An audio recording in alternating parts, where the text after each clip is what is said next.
narrated Dave, chilling tone. Before vampires ever haunted the silver screen, before Count Dracula ever whispered from the shadows of literature. There was a man, a real man, whose cruelty inspired the darkest legend in history. His name was Vlad III of Wallachia. But the world remembers him by another name, Vlad the Impaler. This is not a tale of myth or fantasy. This is the true story of the prince who became a monster, whose life was forged in blood, betrayal, and a relentless thirst for power. To understand the man, we must travel back to the tumultuous 15th century, to a land caught between two mighty empires, the Kingdom of Hungary and the ever-expanding Ottoman Empire. Wallachia, his homeland, was a battlefield, a prize to be fought over, and its people lived in constant fear. Vlad was born in 1431 in the fortress of Sib. His father, Vlad II, was a member of a prestigious knightly order, the Order of the Dragon, founded to defend Christianity against the Ottomans. The Romanian word for dragon is His father took the name Dracula, meaning the dragon, and so young Vlad became known as Dracula, which simply means son of the dragon. At the time, it was a name of honor, a symbol of a sacred duty. It would only later become a name whispered in terror. The seeds of his brutality were sown early. At just 12 years old, Vlad and his younger brother Radu were sent as political hostages to the Ottoman court of Sultan Murad II. Imagine it. Two young princes, torn from their home and thrust into the heart of their enemy's empire, while his brother Radu adapted, charming his way into the Sultan's favor. Blood festered. He was proud, defiant, and resentful. He spent years witnessing the Ottomans' power, their methods, and their ruthlessness. He learned the art of war, governance, and most importantly, the effectiveness of absolute, terrifying fear.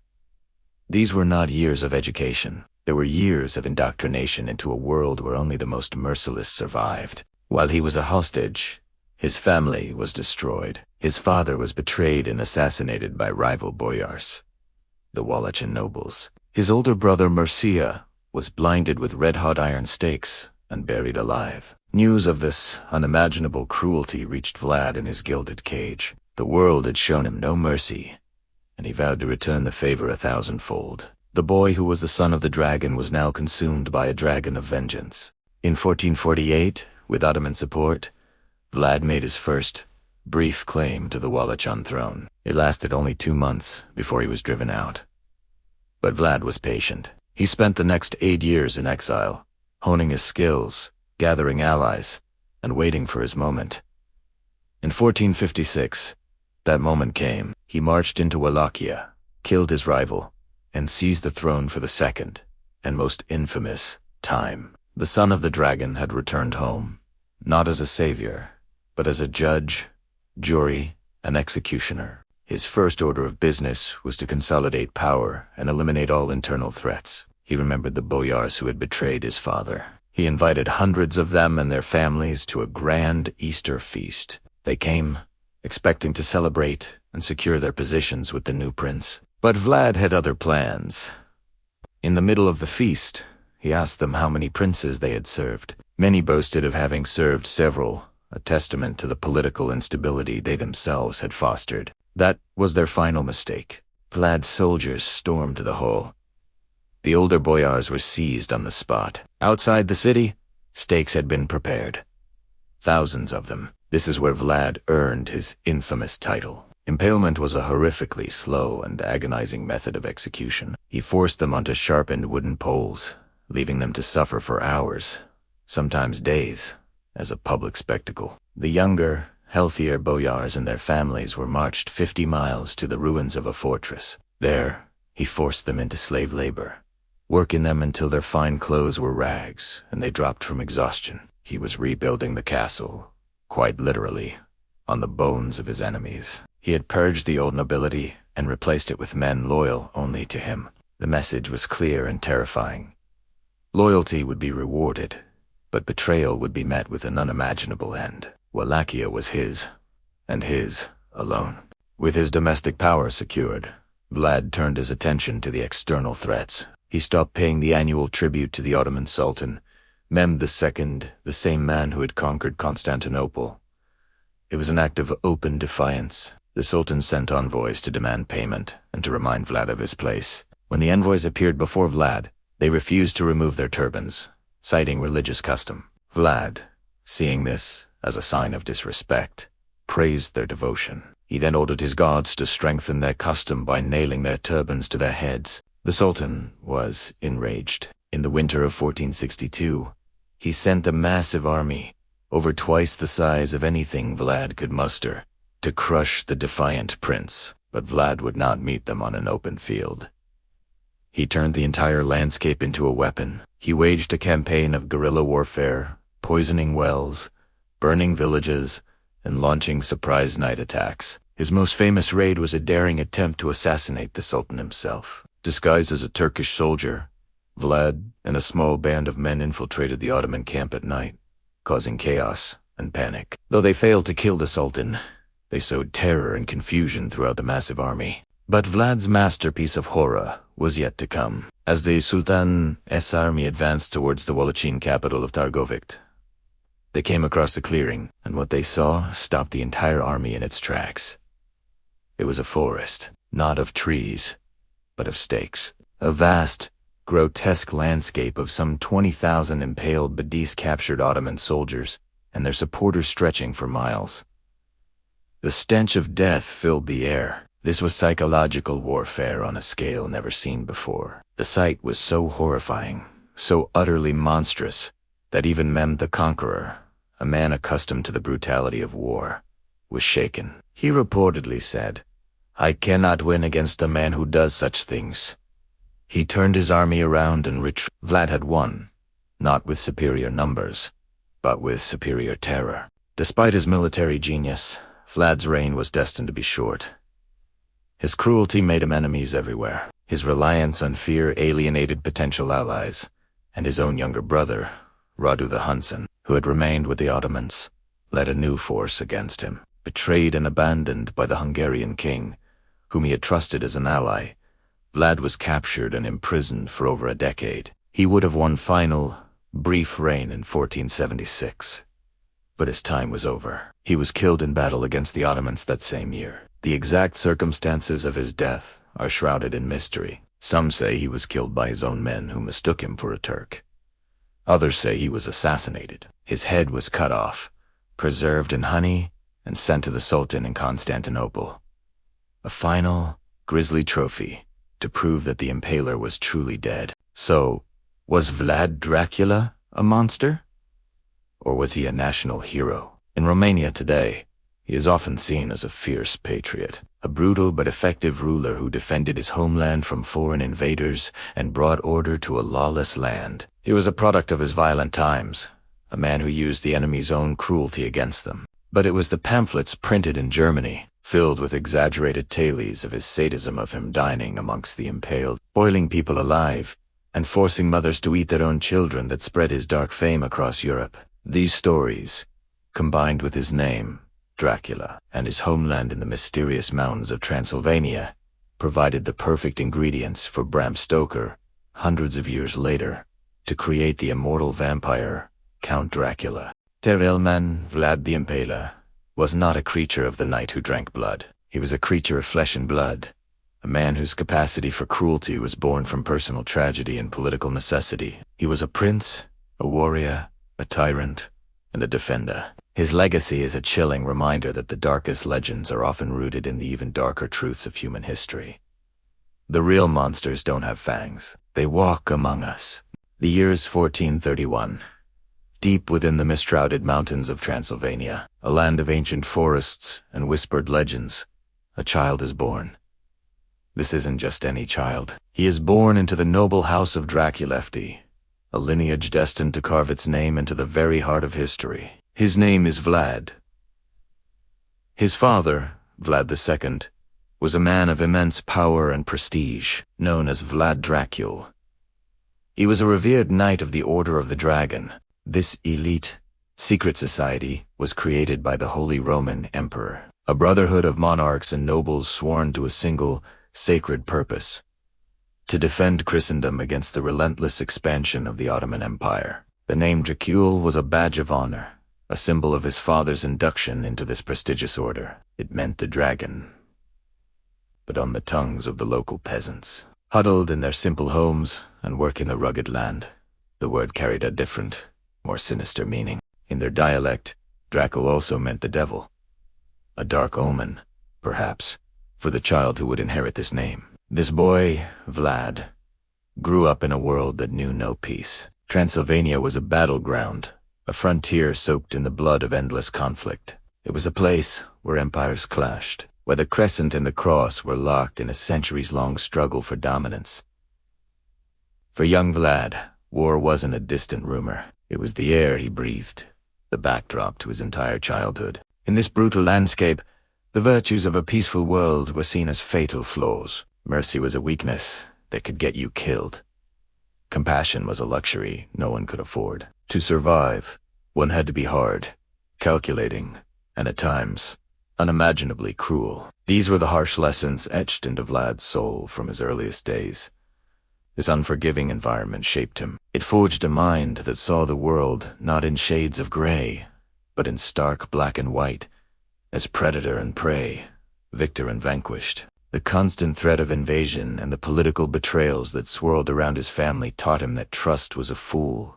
As currency, power was the only thing that mattered. At a very young age, Vlad and his younger brother, Radu, were sent away. But this was no ordinary diplomatic exchange. They were given as political hostages to the Ottoman Sultan, Murad II. Imagine being torn from your home, from everything you know, and delivered into the hands of your family's greatest enemy. For years, they lived in the opulent but perilous heart of the Ottoman court. Living as a hostage in the Sultan's palace was a masterclass in psychological warfare. It was a gilded cage, filled with intrigue, suspicion, and the constant threat of death. Every word had to be measured, every alliance carefully considered. Vlad witnessed the raw, centralized power of the Sultan firsthand. He observed how the Ottomans ruled with an iron fist, how fear could be a more effective tool than loyalty. He learned their language, their military tactics, and their methods of governance. But this education came at a terrible price. While his brother Radu seemed to adapt,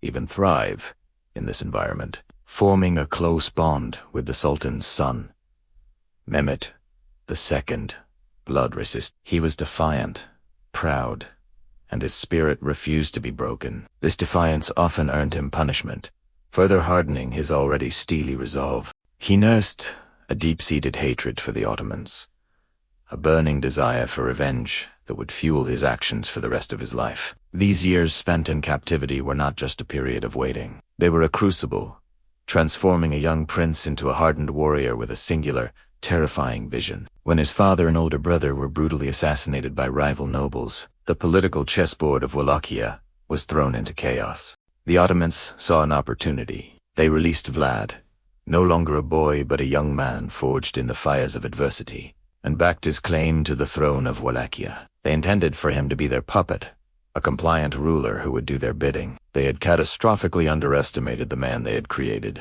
Vlad returned to his homeland, a land now rife with betrayal and weakness in his eyes. He found the nobility, the boyars corrupt and self-serving, willing to sell out their own people for a taste of power. He saw a kingdom fractured and vulnerable. His first reign was brief, a fleeting taste of power before he was forced into exile once more. But this setback only strengthened his determination.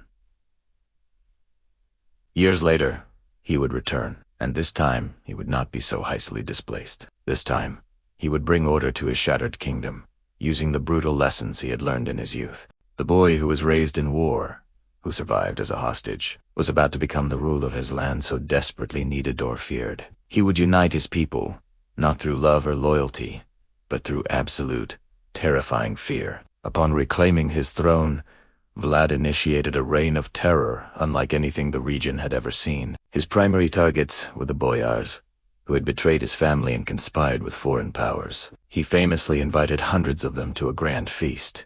In the middle of the celebration, he asked them how many rulers they had lived under. When their answers revealed their long history of disloyalty, he had them all seized. The older ones were immediately impaled on stakes outside the city walls. The younger and healthier ones were marched to the ruins of a remote castle and forced to rebuild it with their bare hands. This became known as Dracula's castle, but his cruelty wasn't reserved for the nobility alone. He sought to purge his land of all he deemed unproductive or dishonest. He targeted lazy beggars, dishonest merchants, and unfaithful wives. His methods were swift, public, and designed for maximum psychological impact. His signature method of execution, the one that would earn him his infamous nickname, was impalement. It was a slow, agonizing death, and Vlad used it to create horrifying spectacles. He would arrange the bodies of his victims in grotesque, geometric patterns, creating entire forests of the impaled. One account tells of an Ottoman envoy who refused to remove his turban in Vlad's presence, citing religious custom. Vlad commended his devotion and ordered that the turbans be nailed to their heads. When the new Ottoman Sultan Mehmet II, the same man who had been a childhood companion to Vlad's brother, sent a massive army to conquer Wallachia once and for all, he was met with a scene straight from a nightmare. As the Ottoman army advanced, they came across a valley stretching 4 miles, filled with the decaying bodies of over 20,000 impaled Turkish prisoners of war. The stench and the horrific sight were so overwhelming that even the battle-hardened Sultan, the conqueror of Constantinople, turned his army around and retreated. Vlad had won the battle not with swords, but with terror itself. This man was Vlad III, Prince of Wallachia, son of the dragon. To his people, he was a harsh but just ruler, a national hero who defended their independence against overwhelming odds. To his enemies, he was a monster, a bloodthirsty tyrant. They called him Vlad Gapek. In English, Vlad the Impaler. The Devil's Son had returned to his land, and his dark legend was only just beginning, a legend that would echo through the centuries, inspiring one of the most terrifying figures in all of fiction. Imagine a boy, barely a teenager, standing at the edge of an empire. This isn't a fairy tale. This is the story of Vlad Dracula, and it begins not in a dark castle, but in the glittering, treacherous heart of the Ottoman court. In 1442, at just 13 years old, Vlad and his younger brother Radu were handed over to Sultan Murad II. They weren't guests. They were hostages, political pawns in a brutal game of chess between their father, the ruler of Wallachia, and the most powerful empire on earth. This was a common practice, a way for the Sultan to ensure the loyalty of his vassal states. For the boys, it was the end of their world. They were taken to the palaces of Adorn, a city that must have seemed like a dream and a nightmare all at once. Imagine the culture shock. From the rugged, forested hills of Wallachia to a world of shimmering silk, polished marble, and intricate mosaics. The air smelled of exotic spices and incense, a stark contrast to the familiar scent of pine and earth. They were surrounded by opulence they had never imagined, a display of wealth and power designed to awe and intimidate. But beneath this beautiful surface lay a brutal reality. They were prisoners in a gilded cage. While they received an elite education learning Turkish, the Quran, logic, and philosophy alongside the Sultan's own sons, including the future Mehmed, the conqueror, their lives were shadowed by constant threat. They were taught to fight, to ride, to be skilled in the arts of war. But these lessons came with a heavy price. The psychological torment was relentless. They were constantly reminded of their status. They were beaten for minor infractions, humiliated publicly, and forced to witness acts of extreme cruelty. The Sultan's court was a place of intrigue and swift, merciless justice. An execution could be ordered for the slightest perceived offense. For a young prince stripped of his home and his freedom, this environment was a crucible. He saw firsthand how power was maintained not just by wealth or armies, but by fear. Absolute, paralyzing fear. His younger brother Radu adapted differently. He was handsome, charming, and found favor in the court, eventually becoming a close friend of the future Sultan Mehmed. Radu embraced the Ottoman culture, perhaps as a survival mechanism, perhaps out of genuine admiration.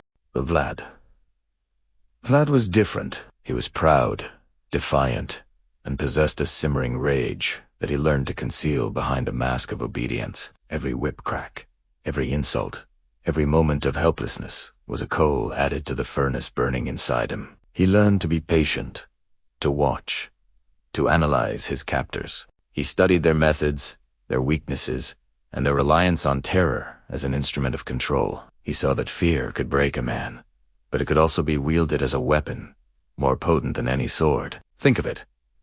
A boy, stripped of his family, his country, his identity. Everything he knew was gone. He was left with nothing but his wits, his will to survive, and a growing, all-consuming hatred for the empire that held him captive. When you strip a man of everything and leave him with only hate, he doesn't just break. He reforges himself into something else entirely. Something harder, sharper, and far more dangerous.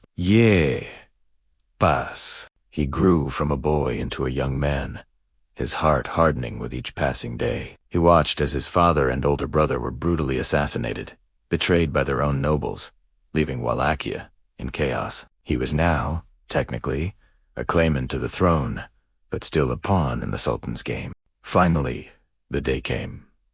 In 1448, with Ottoman backing, Vlad made his first, brief attempt to seize the Wallachian throne. It failed quickly, but it was a taste of what was to come. He was forced into exile, wandering through neighboring kingdoms, but the years of captivity had taught him resilience. It wasn't until 1456 that he finally returned to claim his birthright for good. The boy who had been taken to Eder nearly a decade and a half earlier was gone. In his place stood a man forged in the fires of humiliation and a desire for vengeance. He was no longer a hostage. He was a voivode, a prince of Wallachia, but he was also something more. He was a storm, gathering strength for years, waiting for the right moment to break. He understood the language of power his enemies had taught him so well, the language of fear, and he was about to speak it back to them, and to his own treacherous countrymen, in a way that would make his name echo through the centuries, forever synonymous with terror and a brutal, unyielding will. The world would come to know him, not as Vlad the hostage prince, but as Vlad the Impaler. Today, we're journeying back to the dark, tumultuous heart of 15th century Wallachia, a land teetering on the edge of chaos, and at its center stands a figure so infamous, so brutal, that his name still echoes through the centuries, inspiring tales of terror and vampires. We're talking, of course, about Vlad III, better known to the world as Vlad the Impaler. But who was the man behind the myth? Was he just a bloodthirsty tyrant, or a misunderstood ruler fighting to save his homeland from being torn apart? Let's uncover the chilling true story of the man who would become Dracula. To understand Vlad, you have to understand the world he was born into. Wallachia, a small principality in modern-day Romania, was caught in a brutal tug of war. To the south, the mighty Ottoman Empire was expanding relentlessly, swallowing up Christian kingdoms. To the north and west, the Kingdom of Hungary flexed its own power. For a Wallachian prince, life was a constant, desperate balancing act. Alliances were fragile, betrayal was common, and the throne was a seat of constant danger. This was the violent chessboard upon which a young Vlad learned the rules of the game. His childhood was anything but ordinary. As a boy, Vlad and his younger brother Radu were sent as political hostages to the Ottoman court of Sultan Murad II. This wasn't a gilded cage. It was a school of hard knocks. Here, he witnessed the absolute power of the Sultan, the ruthless efficiency of the Ottoman military, and their favored method of execution: impalement. These years spent as a guest's last prisoner hardened him, filling him with a deep-seated resentment for the Ottomans and a burning ambition to reclaim what was his. He learned their language, their strategies, and their cruelty, all lessons he would later turn against them. After a series of bloody struggles and years in exile, the moment finally arrived. In 1456, Vlad seized the throne of Wallachia for the second, and most significant, time. But the kingdom he inherited was a shadow of its former self. It was a land plagued by corruption and internal strife. The boyars, the wealthy nobles of the land, were a law unto themselves. They had assassinated his father and older brother, and they constantly plotted with foreign powers, be it the Hungarians or the Ottomans, to further their own interests. They saw Wallachia not as a nation to be protected, but as a prize to be carved up. Thieves and bandits roamed the countryside, making trade and travel a deadly gamble. The very fabric of his country was unraveling. Vlad knew that to save his homeland, to forge a strong, independent Wallachia, he couldn't play by the old rules. The corruption was a cancer that needed to be cut out, swiftly and without mercy. He needed to make an example, a statement so terrifying that no one would ever dare to cross him again. He decided to cleanse his land with an instrument of absolute terror. His plan was as cunning as it was horrific. He invited hundreds of the feuding boyars, the very men who plotted against him, the ones who had betrayed his family, to a grand Easter feast at his court in Targovik. It was a magnificent affair. Wine flowed freely, music played, and the hall filled with the sounds of laughter and boasts. The nobles, feeling secure in their numbers, likely thought they had the young prince right where they wanted him. They ate and they drank, oblivious to the fate that awaited them. They had misjudged their host entirely. As the feast wound down and the first light of dawn crept over the horizon, the atmosphere changed. The doors were barred. The laughter died. Flat soldiers, loyal and armed to the teeth, surrounded the stunned nobles. There was no escape. The guests from the night before were dragged from the hall, not to their beds, but to a field just outside the city walls. Awaiting them was a forest of sharpened wooden stakes. What happened next cemented Vlad's terrifying legacy. One by one, the boyars, the old and the young, the powerful and the influential, were impaled. It was a slow, agonizing death, designed for maximum suffering and maximum psychological impact. Vlad allegedly watched as they were hoisted into the air, their bodies left to bake under the rising sun, a gruesome warning to all who would challenge his authority. It was on this day that he truly earned his infamous title, Vlad Gapak, which in Romanian means Vlad the Impaler. The message was brutally clear.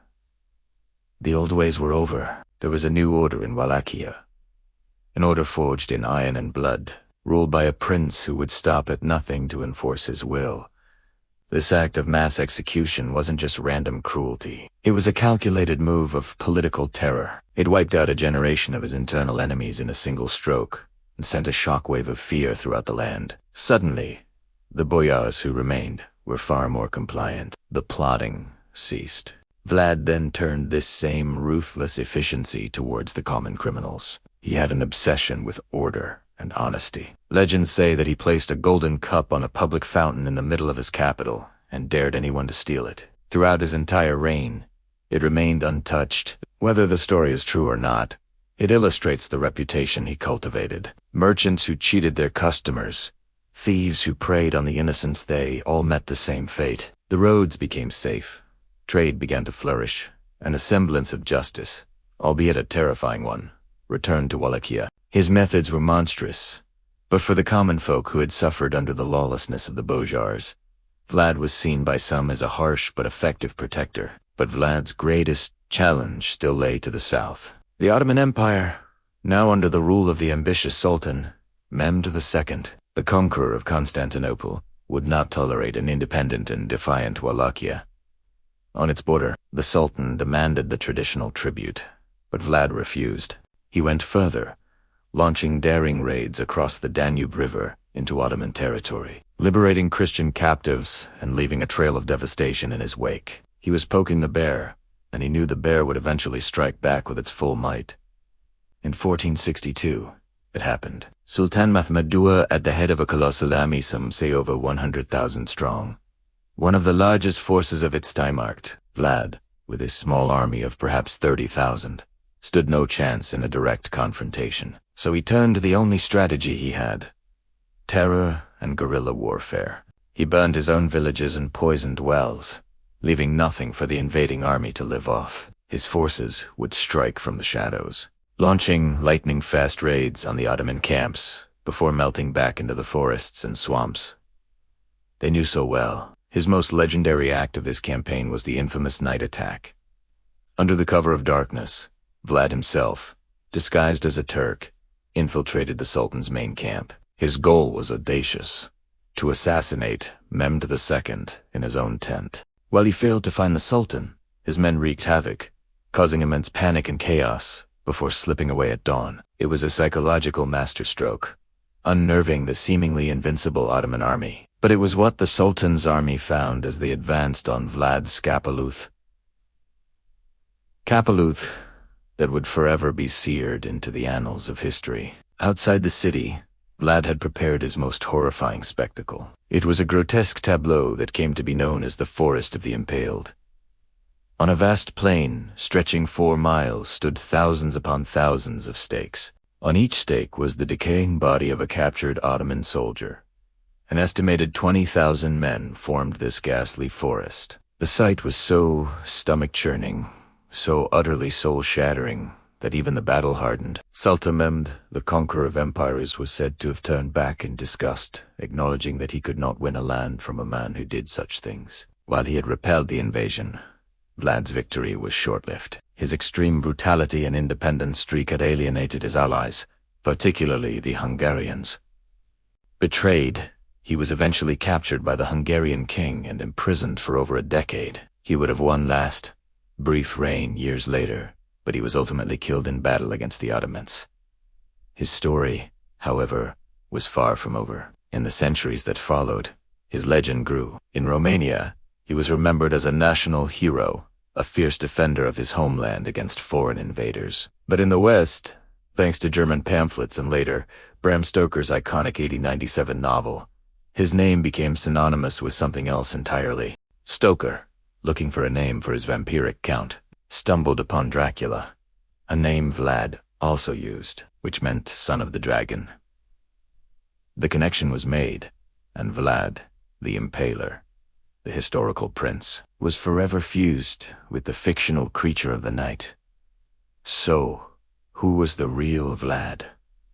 A monster, a hero. The truth, as it so often is, lies somewhere in the murky middle. He was a product of a violent age, a ruler who used the weapons of his enemies against them with chilling effectiveness. His methods were undeniably brutal, but in his mind, they were a necessary evil to save his people from annihilation. He was a patriot, a tyrant, a military genius, and a mass murderer, a complex and terrifying figure who clawed his way into history and legend, leaving behind a legacy written in blood that continues to fascinate and horrify us to this day. Have you ever heard of a man so terrifying that an entire army, led by one of the most powerful sultans in history, turned back in pure horror? This isn't a myth or a horror movie. This is the story of Vlad III, Prince of Wallachia, better known to the world as Vlad the Impaler. And this is the tale of his most infamous creation, the Forest of the Dead.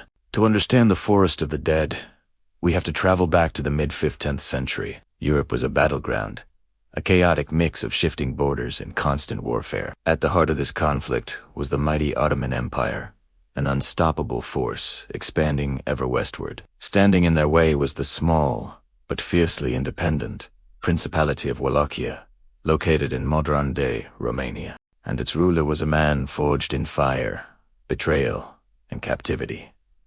Vlad Dracula was born into a world of conflict. As a boy, he and his younger brother Radu were sent as political hostages to the Ottoman court. There, he witnessed the brutal efficiency and absolute power of the Sultan. He learned their language, their military tactics, and their culture. But these years of captivity didn't break him. They hardened him. He developed a deep-seated hatred for the Ottomans and a burning desire to protect his homeland at any cost. When he finally ascended to the throne of Wallachia, Vlad ruled with an iron fist. His methods were brutal, but in his mind, they were necessary. He believed that only through absolute order and fear could his small nation survive the predators surrounding it. He waged a relentless campaign against the corrupt boyars, the local nobility, and any criminals who dared to disturb the peace. His preferred method of execution was impalement, a gruesome and agonizing punishment designed to be a public spectacle. He wanted to send a message.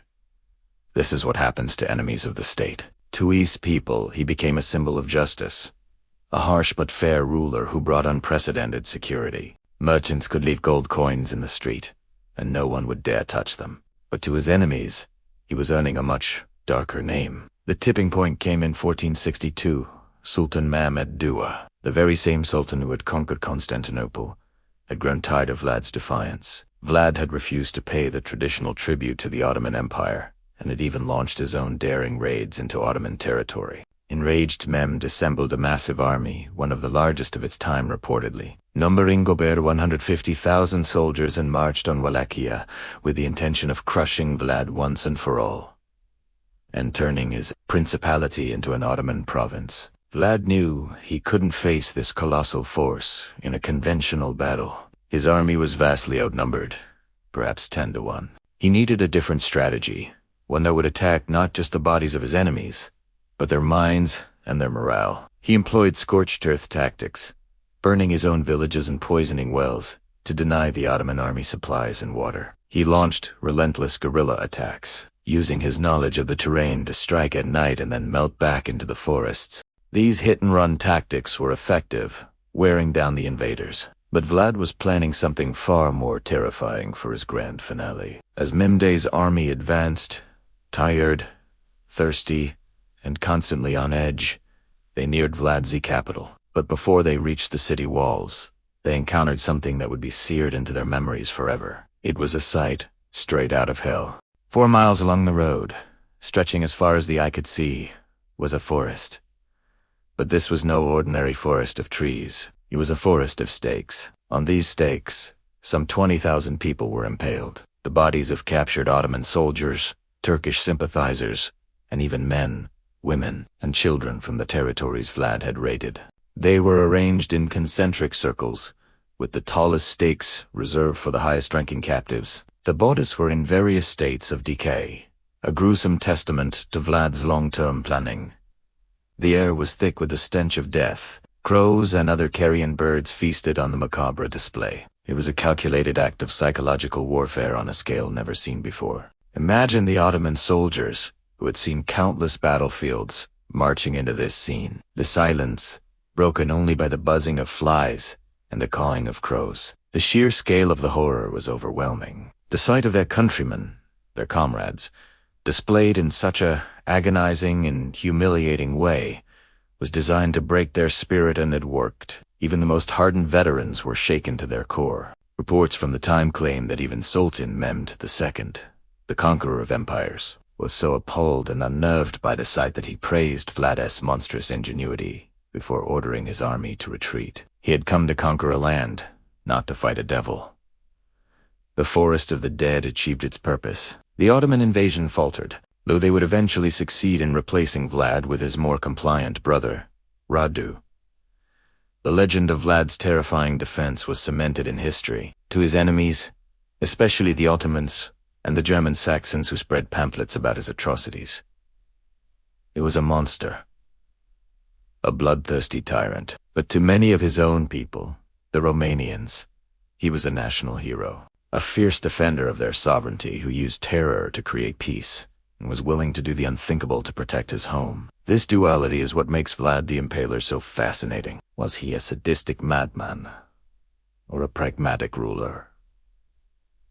Pushed to extreme measures, the truth, as it often is, likely lies somewhere in between. He was a product of his brutal time, a man who understood that in a world of wolves, you either become a wolf yourself, or you get eaten. The Forest of the Dead stands as a chilling monument to his philosophy. Peace through terror, survival at any cost. His legacy is complex, a dark tapestry woven with threads of patriotism and unimaginable cruelty, forever ensuring his place as one of history's most terrifying and unforgettable figures. Upbeat, mysterious music starts. Who do you think of when you hear the name Dracula, a caped nobleman in a spooky castle? Right? Maybe with a charming accent and a thirst for blood? But what if I told you the real man behind the legend was far more terrifying than any vampire? Forget the fangs and the bat transformations for a moment. Today, we're journeying back to 15th century Wallachia, a land of brutal conflict and constant war, to uncover the story of the man who inspired the most famous monster in history, Vlad III, better known as Vlad the Impaler. Slight shift in music, more historical and epic. To understand Vlad, you have to understand the world he was born into. It was the mid-1400s, and Wallachia, a small principality in modern-day Romania, was caught in a brutal tug-of-war between two superpowers. The Kingdom of Hungary to the north, and the mighty Ottoman Empire to the south. It was a place where alliances shifted like the wind, and betrayal was just another Tuesday. Vlad was born into this chaos, a son of the ruling prince, Vlad II Dracula. Now, that name, Dracula, is important. It meant devil. It meant dragon. Vlad's father was a member of the Order of the Dragon, a Christian military order dedicated to fighting the Ottoman Empire. So, Vlad III became known as Dracula, which simply means son of the dragon. A title of honor, not horror. At least, not yet. But his childhood was anything but honorable. As a young boy, Vlad and his younger brother Radu were sent as political hostages to the Ottoman court. Imagine that, being torn from your family and forced to live among your greatest enemies. For years, they lived under the watchful eye of the Sultan. This experience didn't break Vlad for Hadim. He learned the language, the tactics, and the sheer ruthlessness of his captors. It was a masterclass in power and cruelty, a lesson he would never forget. When he finally returned to Wallachia to claim his throne, he found a land in turmoil. The local nobles, the boyars, were corrupt and constantly plotting against him. They had betrayed his father and his older brother, who was brutally blinded and buried alive. Vlad knew that to rule this land, to hold it together against the Ottomans, he couldn't just be a prince. He had to be a symbol of absolute, terrifying power. And this is where the legend of the Impaler truly begins. Vlad launched a campaign of terror against anyone he deemed a threat. Corrupt boyars, disloyal merchants, Koman Kremoste, all faced the same horrific fate. His preferred method of execution was impalement. He would have his victims pierced with a large, sharpened stake, which was then raised upright, leaving them to die a slow, agonizing death over hours, sometimes days. It was a gruesome, visceral display of power, designed to send a crystal-clear message. Do not cross me. One of his most infamous acts was the so-called Easter feast. He invited hundreds of boyars to a banquet, and after they had eaten and drunk, he asked them how many princes they had served. When their answers revealed their long history of disloyalty, he had them all arrested. The older ones were impaled on the spot. The younger, able-bodied ones were forced into slave labor, building a fortress that still stands today. He quite literally worked them to death. But Vlad's cruelty wasn't reserved for his own people. His greatest enemy remained the Ottoman Empire. When Sultan Mehmed II, the conqueror of Constantinople, demanded tribute, Vlad refused. He didn't just refuse. He had the Sultaness envoys' turbans nailed to their heads when they would unremove them in his presence. Citing their custom, it was a declaration of war. In response, Mehmed II marched on Wallachia with an army said to be 3 times the size of Vlad's. Vlad knew he couldn't win a conventional battle, so he turned the entire country into a death. He waged a brutal guerrilla war, poisoning wells, burning villages, and launching surprise night attacks on the Ottoman camp. His goal was to demoralize and terrify the invading army. The climax of this campaign was a sight so ghastly it became legendary. As the Sultan and his army approached the capital city of Targovik, they weren't met by soldiers, they were met by a forest of the dead.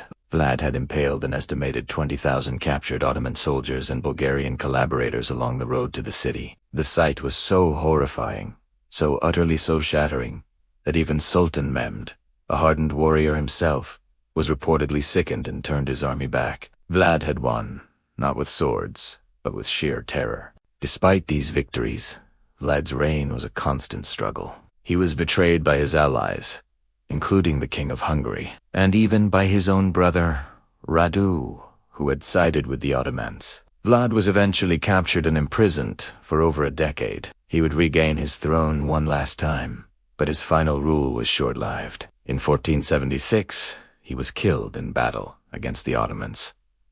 And here's where history blurs into legend. The story goes that his body was never found. His head was cut off, preserved in honey, and sent to the Sultan in Constantinople, where it was displayed on a spike as a final, grim trophy. But back in Wallachia, the peasants began to whisper. They said a ruler so fearsome, so powerful, could not truly die. They whispered that Vlad rose again at night, a restless spirit, wandering the land and drinking the blood of his enemies, the guilty, the invaders. He became a folk hero, a dark protector. For centuries, Vlad the Impaler was a figure of Romanian history and folklore, a brutal but revered national hero who defended his homeland against impossible odds. But his story was about to take a dramatic turn and go global. Fast forward 400 years to 1897.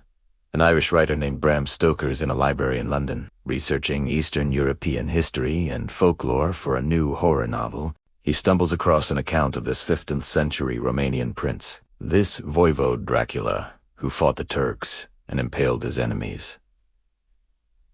The name Dracula captivated him. The stories of his cruelty and the whispers of his supposed undeath provided the perfect historical seed for his fictional creation. Stoker borrowed the name, the homeland, and the reputation for ferocity. He then blended it with a mishmash of European vampire myths, the fear of the dead rising, the need to drink blood to sustain life, the supernatural powers. He moved the setting from Wallachia to the more mysterious and gothic-sounding Transylvania and transformed the historical warrior into a charismatic, aristocratic monster. The novel, Dracula, was published, and with it, Vlad the Impaler was given a new, eternal life. The realm and the complex historical figure, the prince, the hostage, the warrior, the tyrant, the national hero, was overshadowed by the fictional vampire. The son of the dragon became the king of the undead. So, the next time you see a movie about Count Dracula, remember the real man,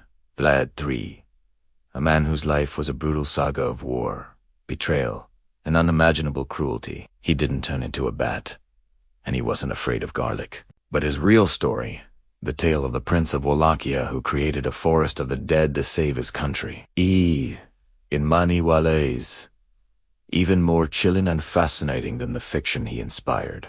He was not a monster born from fantasy. He was a man who became legend through fear and blood. The real Dracula walked this earth, and sometimes, they say, his castle still echoes with the screams of the impaled, because history remembers kings for what they built, but it never forgets those who built their thrones from corpses. Welcome, history lovers and seekers of the dark. Today, we peel back the layers of myth to reveal the terrifying truth behind one of history's most infamous figures. Forget the cape and the fangs. The story of the real Dracula, Vlad III of Wallachia, is far more chilling than any fiction. His name, Dracula, meant son of the dragon, but to his enemies, it meant something else entirely. Pure, unadulterated terror. Born in 1431 in Transylvania, Vlad's early life was anything but a fairy tale. His father, Vlad the Impaler, was a member of the Order of the Dragon, a chivalric order dedicated to defending Christianity in Eastern Europe. But politics in 15th century Wallachia was a brutal Game of Thrones. As a young boy, Vlad and his younger brother Radu were sent as political hostages to the Ottoman court of Sultan Murad II. Imagine it. Torn from your home, a prince held captive in the heart of your greatest enemy's empire. These were not years spent in a gilded cage. They were years of survival, learning the ruthless tactics of the Ottoman rulers. He witnessed their power, their cruelty, and their methods of control firsthand. This experience didn't break him. It forged him into something harder, colder. When he finally returned to Wallachia to claim his birthright, he brought with him a burning hatred for the Ottomans and an iron will to secure his rule, no matter the cost. And the cost would be staggering. Vlad's primary goal was to bring order to his chaotic kingdom and to defy the ever-expanding Ottoman Empire. He saw corruption and disloyalty everywhere, among the noble boyars who had betrayed his father and brother, and among the merchants who defied his trade laws. His solution was simple, direct, and horrifically effective: impalement. This wasn't just a method of execution. It was a form of psychological warfare. Vlad didn't hide his brutality. He displayed it. He would create entire forests of impaled bodies outside his cities. A gruesome warning to any who dared to challenge his authority. One story tells of 2 Ottoman envoys who refused to remove their turbans in his presence, citing religious custom. Vlad's response: He had their turbans nailed to their heads, ensuring they would never be removed again. This was the nature of his rule, absolute and terrifying. He invited hundreds of feuding boyars to a grand feast, and after they had eaten and drunk their fill, he asked them how many rulers they had served. When their answers revealed a history of betrayal and conspiracy, he had them all seized. The older ones were impaled on the spot. The younger, healthier ones were marched to the ruins of a castle and forced to rebuild it with their bare hands. Many died from exhaustion, but the castle was rebuilt, a monument to his merciless power. But it was his war against the Ottoman Empire that cemented his legendary status. In 1462, the mighty Sultan Mehmed II, the conqueror of Constantinople, marched on Wallachia with an army said to be 3 times the size of Vlad's. Vlad knew he couldn't win a conventional battle, so he turned the land itself into a weapon. He waged a campaign of guerrilla warfare, poisoning wells, burning villages, and launching daring night raids directly into the Sultan's camp. His goal was not just to kill soldiers, but to shatter their morale. The climax of this campaign of terror came when Mehmed and his army approached Vlad's capital, Targovic. What they found there was not a defending army, but a scene from a nightmare. Stretching 4 kilometers was a grotesque forest of 20,000 impaled bodiesmen, women and children, all captured Ottoman soldiers and sympathizers. The stench of death hung heavy in the air. The sight was so horrific, so utterly monstrous, that even the battle-hardened Sultan, Mehmed II, a man who had conquered the greatest city on earth, was reportedly sickened and repulsed. He turned his army around and retreated. Vlad had won, not with swords and shields, but with pure, calculated terror. So, was he a monster? To the Turks and the treacherous boyars, absolutely. But to many of his own people, the common folk of Wallachia, it was a hero. A harsh, brutal hero, but a hero nonetheless. He was seen as a strong ruler who brought stability, punished criminals, and most importantly, stood up to the unstoppable might of the Ottoman Empire. He defended their homes and their faith against what seemed like an insurmountable threat. This duality is what makes Vlad the Impaler so fascinating. He was both a national hero and a sadistic tyrant, a defender of Christianity, and a man who employed methods that seemed to come from the depths of hell. The stories of his cruelty, spread by his enemies and German merchants, became the stuff of legend. Pamphlets printed in the 15th century detailed his atrocities, making him one of Europe's first horror celebrities. It was these very stories that, centuries later, would inspire Bram Stoker. When Stoker was researching his vampire novel, he stumbled upon the name Dracula and the tales of the bloodthirsty Wallachian prince. He borrowed the name in the Transylvanian setting, merging the historical monster with the folklore of the undead. And so, Vlad the Impaler, the son of the dragon, was reborn as Dracula, the Prince of Darkness. Vlad's death is as shrouded in mystery as his life. He was likely killed in battle against the Ottomans in 1476. Legend says his head was cut off and sent to the Sultan in Constantinople as proof of his demise, preserved in honey.